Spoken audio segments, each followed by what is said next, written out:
Subscribe YouTube channel official iNews dan nyalakan loncengnya.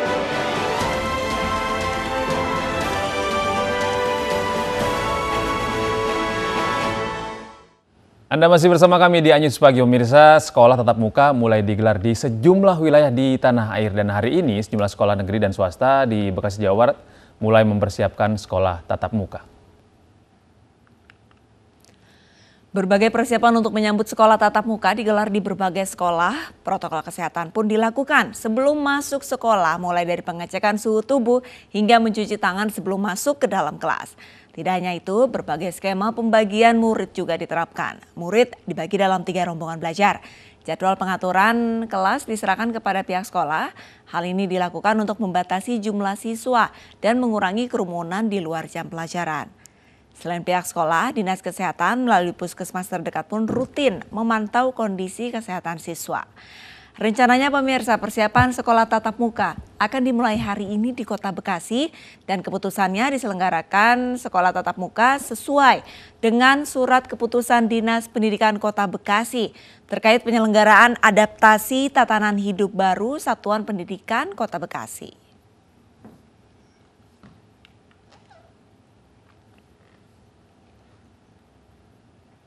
Ya, dan pemirsa, untuk mengetahui informasi selengkapnya sudah ada rekan kami Armalina yang berada di SD Pekayon Jaya 6 Bekasi.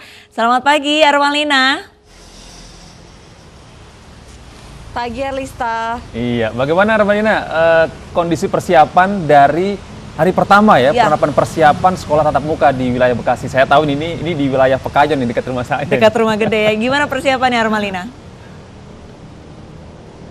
Ya, Gede, Arlista, dan juga pemirsa, untuk persiapan sendiri di SD Pekayon Jaya 6 Kota Bekasi ini memang kami belum melihat adanya murid-murid yang mulai berdatangan, tapi tadi kami bertanya langsung dengan pihak petugas sekolah yang mengatakan memang betul untuk per hari ini di SD Pekayon Jaya 6 ini akan mulai dilakukan sekolah secara tatap muka. Di mana seperti yang kita ketahui bahwa mulai per hari ini untuk di sejumlah sekolah Kota Bekasi akan mulai dilaksanakan persiapan sekolah tatap muka, di mana ini ada 22 SMP dan juga 88 sekolah dasar. Namun dari Kepala Dinas Pendidikan Kota Bekasi ini mengatakan bahwa belajar secara tatap muka ini bukanlah hal yang utama, melainkan tetap akan diutamakan sekolah daring, sehingga tidak seluruh sekolah yang berada di Kota Bekasi akan melaksanakan sekolah secara tatap muka. Lalu juga untuk sekolah tatap muka yang diselenggarakan di Kota Bekasi ini akan dilakukan dengan 3 rombongan belajar, di mana untuk satu rombongan belajar ini hanya berisi 18 murid saja, sehingga untuk tiga rombongan belajar ini hanya ada 54 murid saja untuk perharinya. Selain itu, untuk protokol kesehatan sendiri ini juga akan diperketat, yaitu untuk yang melaksanakan sekolah secara tatap muka ini dipastikan bahwa sekolah-sekolah yang berada di zona hijau maupun zona kuning, lalu juga untuk murid-muridnya ini juga dipastikan dalam keadaan sehat. Nantinya mereka sebelum masuk juga akan diperiksa suhu mereka tidak melebihi dari 37 derajat Celcius, dan dipastikan mereka tinggal berada di zona hijau maupun di zona kuning. Dan nantinya selama diselenggarakan sekolah secara tatap muka yang berada di Kota Bekasi ini juga akan dilihat apakah akan ada murid yang suspek COVID-19 atau tidak. Namun jika akan ada yang terkena COVID-19 ataupun suspek, ini langsung akan diberhentikan selama 14 hari proses pembelajaran secara tatap muka, dan akan dilakukan disinfektan sementara begitu. Gede dan juga Arlista. Iya, Armalina, tapi untuk saat ini apakah sudah ada murid yang datang nih Kak? Karena di belakang kayaknya gerbangnya masih tertutup seperti itu ya? Ya, Arlista, untuk sampai saat ini penglihatan kami memang belum ada murid-murid yang datang maupun juga dari guru-guru sekolah. Namun dari pihak petugas sekolah tadi kami melihat yang mereka memang berjaga di sekolah ini mengatakan bahwa nantinya memang akan dimulai sekolah tatap muka di hari pertama di sekolah ini. Namun mungkin perkiraan ini akan mulai berdatangan pada pukul perkiraan 6:30 atau 7 pagi nanti. Gede dan Arlista. Iya, Armalina, apakah Anda mengetahui informasi akan berapa lama durasi sekolah pada pagi hari ini? Apakah normal seperti hari biasa atau ada pembatasan? Ya, Gede, untuk informasi apakah nanti ini waktu belajar akan dilakukan secara normal atau tidak, kami masih belum bisa memastikan. Namun yang pasti untuk mengurangi adanya kerumunan di tengah COVID-19, ini dipastikan bahwa akan terbatas selama proses pembelajaran sehingga hanya ada 3 rombongan belajar dan 1 rombongan belajar ini hanyalah 18 orang saja, sehingga untuk perharinya di sekolah ini sudah dipastikan hanya ada sekitar 58 mahasiswa saja, maksud kami 54 murid saja untuk perharinya di sekolah, sehingga ini akan meminimalisir adanya kerumunan COVID-19 yang dikhawatirkan akan ada klaster baru COVID-19 di Kota Bekasi. Gede dan juga Arlista. Armalina, jika Anda melihat dari kejauhan begitu, apakah peralatan untuk protokol kesehatan sudah dipasang di sana, misalnya tempat cuci tangan atau tempat desinfektan seperti itu, atau alat untuk mengukur suhu tubuh begitu? Apakah ada di sana juga?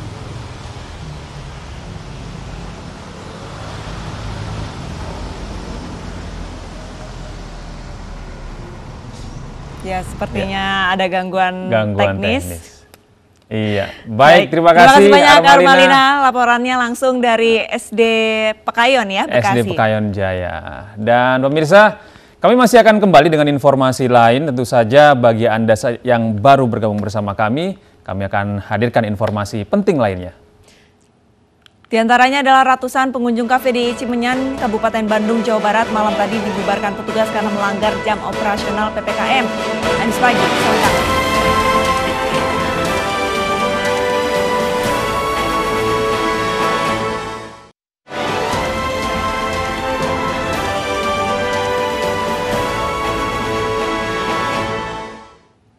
Terima kasih Anda masih bersama kami di Anyus Pagi, dan bagi Anda yang baru saja bergabung bersama kami, berikut adalah beberapa informasi pilihan redaksi, diantaranya tawuran antar warga kembali terjadi di Kecamatan Medan Labuhan, Kota Medan, Sumatera Utara. Ya, dan polisi yang berupaya membubarkan tawuran justru diserang oleh salah satu kubu.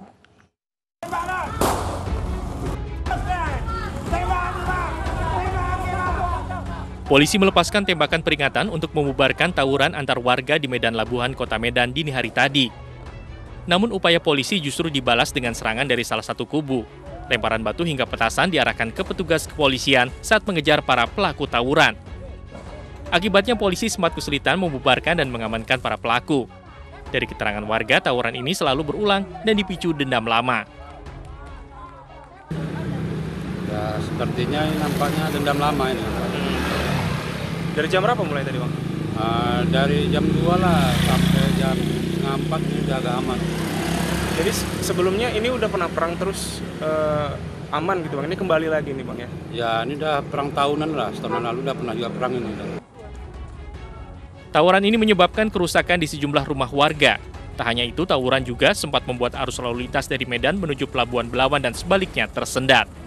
Dari Medan, Sumatera Utara, Yuda Bahar, iNews melaporkan. Kita beralih ke Pasuruan, pemirsa. Ibu Kepala Desa Wotgali, Kabupaten Pasuruan ini digerebek warga karena selingkuh dengan perangkat desanya. Ya. Untuk menghindari amukan massa, kedua pelaku diamankan ke Mapolres Pasuruan, Jawa Timur.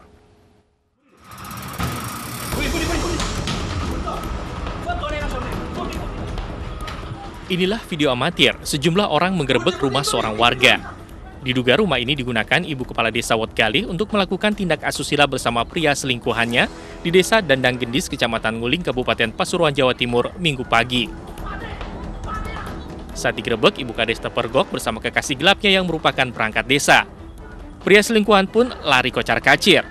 Namun upayanya melarikan diri gagal karena tertangkap warga. Menurut suami kepala desa mengatakan perselingkuhan istrinya dengan perangkat desa sudah berjalan lama, hingga ia sengaja membututi istrinya dan memanggil orang untuk menggerebeknya. Masih belum cerai, ini kan saya karena dibuang karena ada orang ketiga itu, Pak. Jadinya akhirnya saya gerebek, nggak bisa pindah ini, Pak. Berapa kali? Kemungkinan saya tahu dari gambaran 3 kali sudah masuk ke sini. Digerebek itu waktunya, akhirnya dia lari, nggak pakai klub baju, Pak. Kabur berarti? Kabur, larinya ke masjid. Di masjid dimasa sama orang-orang banyak, Pak. Info ada dugaan perzinahan atau perselingkuhan di daerah Dandang Gendis yang diduga dilakukan oleh Kepala Desa Wotgali dengan perangkat desanya. Jadi atas dasar info demikian kita langsung merapat ke TKP bersama 5 anggota untuk mengamankan lokasi. Petugas Polsek Nguling mengamankan pelaku dan barang bukti lain berupa sprei kamar tidur dan 2 sepeda motor milik ibu kades dan selingkuhannya untuk menghindari hal yang tak diinginkan. Dari Pasuruan, Jawa Timur, Jaka Samudra, iNews melaporkan. Pemirsa, seorang pengemudi taksi online di Bandar Lampung menderita luka tembak di leher setelah melawan perampok yang hendak menggasak mobilnya. Pelaku ini melarikan diri setelah mobil korban terperosok ke tepi jalan.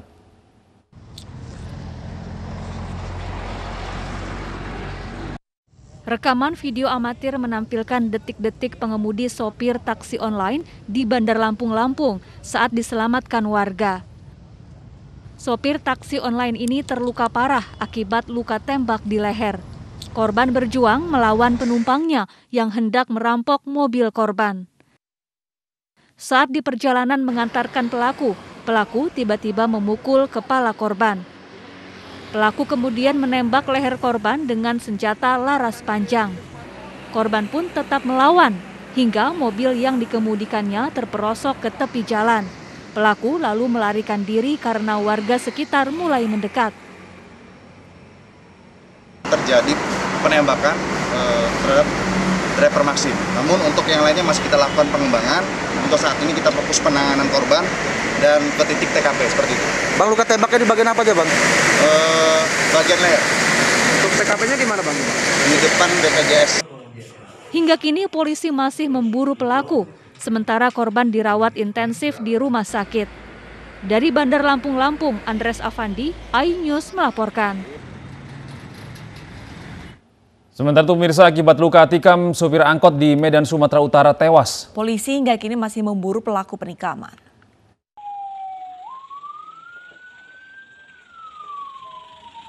Gading Manurung, sopir angkot di Medan, Sumatera Utara, meregang nyawa akibat 9 luka tikam di sekujur tubuhnya. Pelaku penikaman diduga rekan korban sendiri. Keduanya saat kejadian sedang mabuk di sebuah warung kopi di Jalan Garuda Raya, Kecamatan Medang Tembung, Medan, Sumatera Utara pada Minggu dini hari. Pelaku dan korban sempat bersitegang sebelum akhirnya pelaku menikam korban. Usai menikam, pelaku kabur. Sementara itu warga yang mengetahui korban dalam kondisi bersimbah darah membawa korban ke rumah sakit Madani Medan. Namun dalam perjalanan menuju rumah sakit, korban tewas. Bang, di mana, di bagian mana aja, Bang? Di bagian sini, punggung sama wajah. Orang itu sebelumnya minum atau gimana, Bang? Minum satu apa lah dia, Bang? Satu minum lah sama si pelakunya, korbannya. Sama minum gitu. Sementara itu petugas kepolisian Percut Seutuan membawa jenazah korban ke Rumah Sakit Bayangkara Medan untuk keperluan otopsi. Jenazah korban rencananya akan dikebumikan di pekuburan Simalingkar Medan. Petugas kepolisian yang telah mengetahui identitas pelaku masih memburu. Dari Medan, Sumatera Utara, Adi Palapa Harahap, iNews melaporkan. Sebuah minibus yang mengangkut belasan penumpang lansia terjun ke jurang di lokasi wisata Pantai Terong, Kabupaten Aceh Tengah, Aceh. Ya, 2 orang meninggal sementara 6 lainnya dilarikan ke rumah sakit.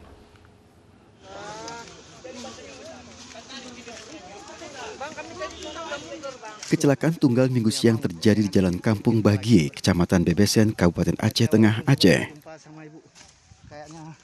Minibus yang mengangkut lansia rombongan senam ini terjun ke jurang sedalam 100 meter. 2 penumpang meninggal sementara 6 lainnya terluka. Oleh warga sekitar, korban dievakuasi ke Rumah Sakit Umum Daerah Datu Baru, Takengon, Aceh Tengah. Ada 6 orang teroperasi, 6 orang, salah satunya yang anak-anak umurnya 8 tahun. Kemudian yang kita pulangkan ada 5 orang karena tidak ada indikasi untuk dirawat. Kondisinya sudah membaik, jadi dipulangkan. Korban yang masih dirawat kini berjumlah 6 orang, 1 diantaranya seorang bocah 8 tahun. Untuk mengetahui penyebab kecelakaan, Satlantas Polres Aceh masih melakukan penyelidikan.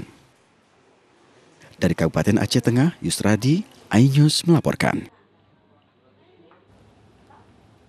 Pemirsa, terima saudaranya dicabuli, seorang TNI di Pangkalan Bun menganiaya pelaku hingga tewas. Saat ini oknum TNI ditahan oleh polisi militer TNI Angkatan Darat. Ibu kandung korban tewas terus menangis dan meminta pertanggungjawaban pimpinan TNI untuk menghukum setimpal oknum TNI. Pelaku penganiayaan berat hingga membuat tewas putra kesayangannya itu.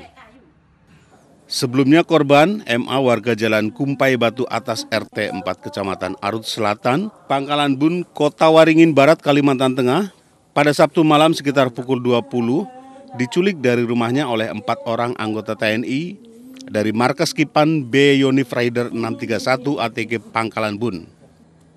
Korban tewas pada Minggu siang saat akan dibawa menuju Rumah Sakit Sultan Imanuddin Pangkalan Bun.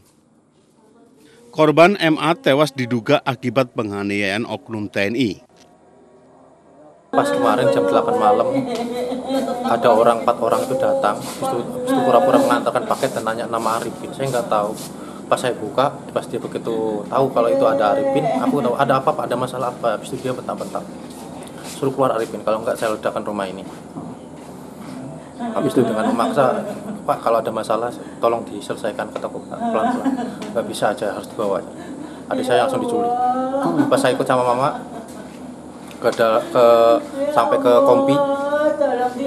kompi itu adik saya langsung dipukul. Waktu saya mau masuk, saya sempat ditendang, saya sempat ditodong pakai senjata laras.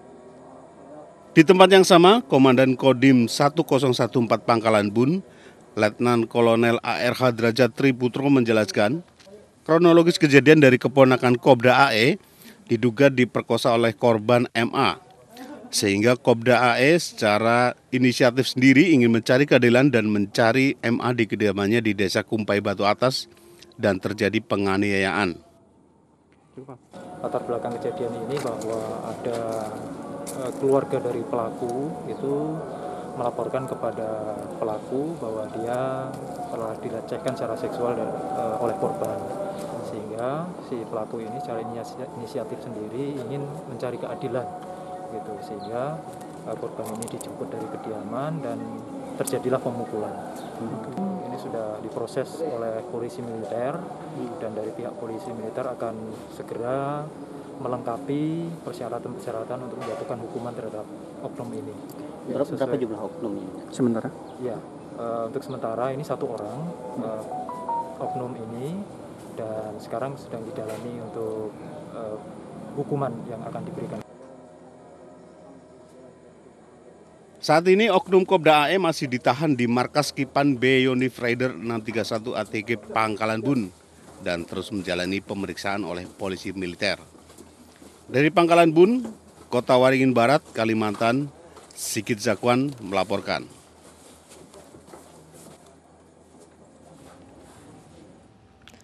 Pemirsa, ratusan pengunjung kafe di Cimenyan, Kabupaten Bandung, Jawa Barat malam tadi dibubarkan petugas karena melanggar jam operasional PPKM. Ya, tidak hanya membubarkan kerumunan, petugas menutup paksa kafe yang masih beroperasi.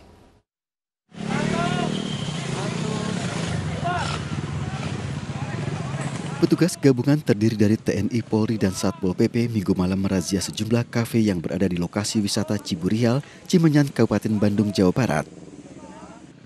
Satu persatu pengunjung yang berkerumun didatangi petugas dan langsung dibubarkan.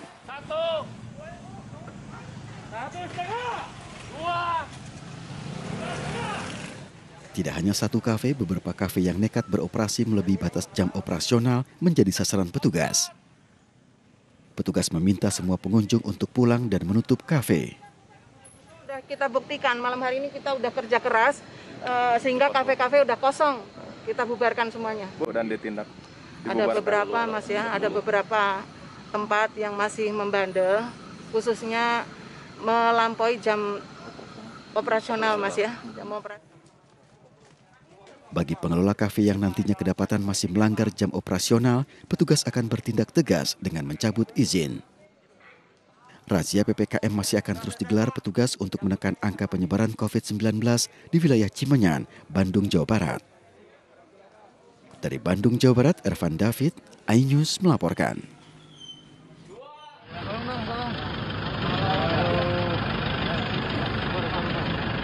Sejumlah lokasi yang menjadi kerumunan di Kecamatan Cengkareng, Jakarta Barat, Minggu malam dirazia tim Satgas COVID-19. Seperti di Jalan Inspeksi Kali Mukefat Rawabuaya, sejumlah pemuda berkumpul tanpa memperhatikan protokol kesehatan. Petugas juga meminta pedagang untuk menutup dagangannya.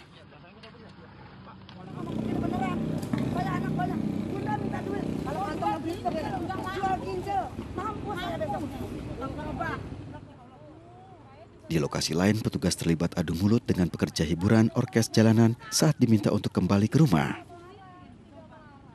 Ngamen gini, Bu? Ngamen, Pak, saya buat makan anak.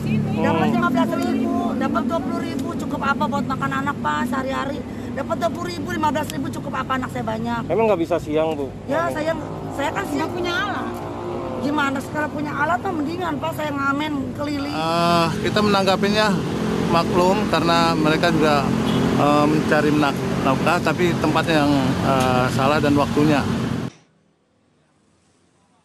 Razia prokes yang digelar petugas dilanjutkan ke sejumlah kedai makanan dan angkringan di Jalan Pesanggerahan Kembangan, Jakarta Barat. Tak hanya membubarkan kerumunan, petugas juga memberikan teguran tertulis kepada pedagang untuk tidak beroperasi di luar jam yang sudah ditentukan.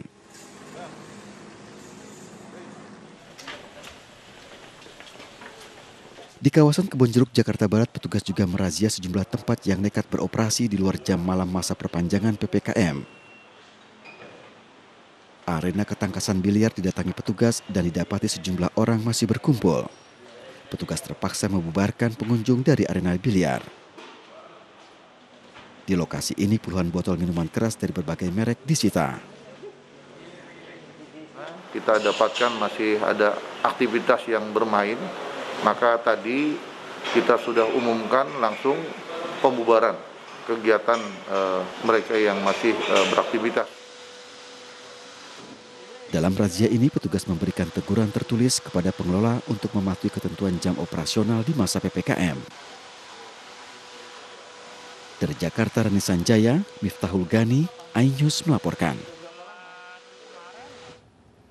Pemirsa, seorang pegawai salah satu bank di Jember, Jawa Timur menangis ketika divaksin COVID-19. Pegawai bank tersebut mengaku takut pada jarum suntik.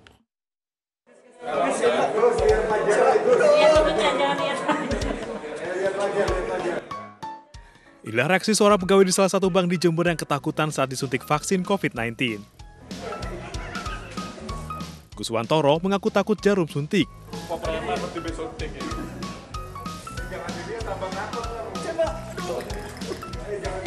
Namun dengan dukungan dari teman-temannya, akhirnya ia bersedia divaksin COVID-19.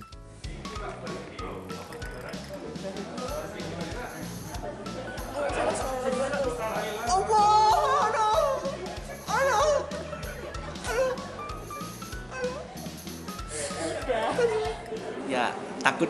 Ya, takut. Posisinya masih kayak nervous lah, kayak deg-deg. Harusnya kan masih takut gitu, Pak. Takut gimana, tapi demi kesehatan masih.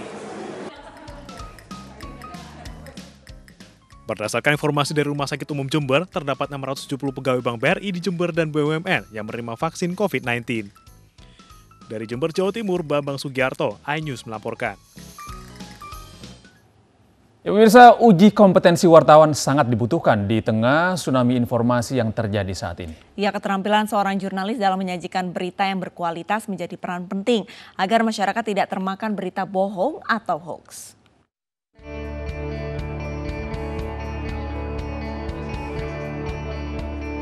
Simulasi jumpa pers menjadi salah satu materi uji kompetensi wartawan yang digelar MNC Media bersama Dewan Pers. Selama 2 hari pelaksanaan UKW level muda ini, 52 jurnalis MNC Media dibagi menjadi beberapa grup. Masing-masing grup mendapatkan materi dari mentor sebagai bekal menjalani tugas jurnalistik di dalam redaksi maupun di lapangan. Kita dibagi dalam beberapa kelompok, strategi pengerjaannya sebenarnya dibebaskan kepada kami di setiap kelompoknya. Namun nanti dalam pengujiannya di hari ini, itu setiap peserta diuji berdasarkan kategorinya masing-masing. Semoga dengan adanya sertifikasi ini, kita lulus sertifikat, kita bisa sebagai jurnalis bisa lebih profesional dan mengetahui kaidah-kaidah dalam peliputan dan apa yang kita kerjakan, apa yang hasil karya yang kita dapatkan ini berguna untuk masyarakat. Sebagai grup dengan jaringan media terbesar di Asia Tenggara, MNC Group sudah seharusnya memiliki jurnalis yang memiliki standar kompetensi, tangguh, dan berkualitas. Apalagi untuk kebutuhan media saat ini bahwa banyak sekali berita-berita hoax sehingga dibutuhkan memang jurnalis yang tangguh dalam menyikapi berita-berita seperti itu. UKW saat ini dilakukan secara hampir serentak ya dalam beberapa bulan yang sedang berlangsung ini di 34 provinsi dan di Jakarta dijalankan oleh MNC Group sebagai penyelenggara uji kompetensi. Setelah melalui proses uji kompetensi wartawan, para jurnalis televisi dari MNC Media ini diharapkan mampu melaksanakan tugasnya dengan lebih baik dalam menyajikan informasi bagi masyarakat. Dari Jakarta, Tim Liputan iNews melaporkan. Informasi tadi sekaligus mengakhiri jumpa kita dalam iNews Pagi. Saya Arlista Hadi. Dan saya Gede Satria undur diri. Terima kasih atas kebersamaan Anda. Selamat beraktivitas dan sampai jumpa.